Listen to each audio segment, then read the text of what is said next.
container gardening for beginners. It's been just 15 days. The radishes are doing really well.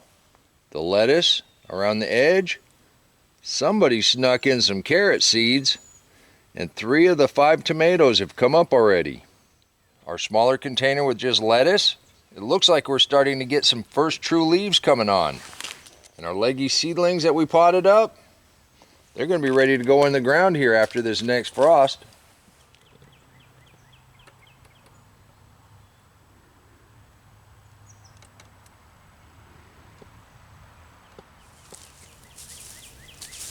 Well, it looks like our onions and our garlic are coming along just fine. Our weather's about to change. We're forecast to have thunderstorms tonight, rain most of the day tomorrow, well into tomorrow night. We're also going to get a little frost. But everything we have out here now is either hardened in or big enough that it should be able to take a 32-degree morning. It's been cool enough at night. We've been bringing these in and they're trying to stretch for the sun a little bit. But we're going to let these have 4 or 5 more days. Biggest one and leave in here. And we'll take the others and we'll put in the containers. I'll show you how to do that in a few days. Let me know how your container garden's going. This is going to be exciting. I can't wait to harvest with you. Now our one container with the tomato in it has got to come in the house. Tomatoes do not like it cool. And this trellis of peas are doing fine. The broccoli, cauliflower, and cabbage we planted the other day, they're doing great.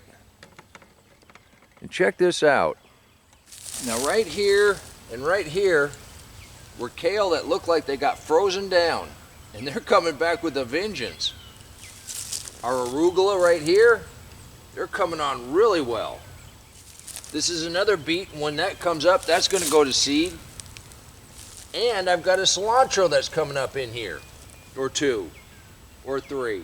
We got the last couple of onions we didn't pick from last year. It's got a really nice seed head on there. Those should come off the ground pretty good and make a really beautiful little ball. And this other trellis of peas are doing really well. But you see where the wind is blown, it's brought those leaves right back in, it's mulching. I don't even have to do anything. Obviously, we're just showing what is possible for a new gardener. Now, if you wanted to have a traditional garden, a row garden, a market garden, we would have each one of these individually in a little container and we would space them out. But what fun is that? This way we can set this on the windowsill and we'll be able to eat fresh lettuce for several months. And you can't tell that I harvested a bunch of spinach off of this. And these young ones that are coming on, remember we planted that in the dead of winter. Let me know how your container garden's growing. And if you haven't started one, you still have time. You can do this too. Remember, until next time, take care of yourself, take care of your family, and God bless you. Come here. You're a pretty boy.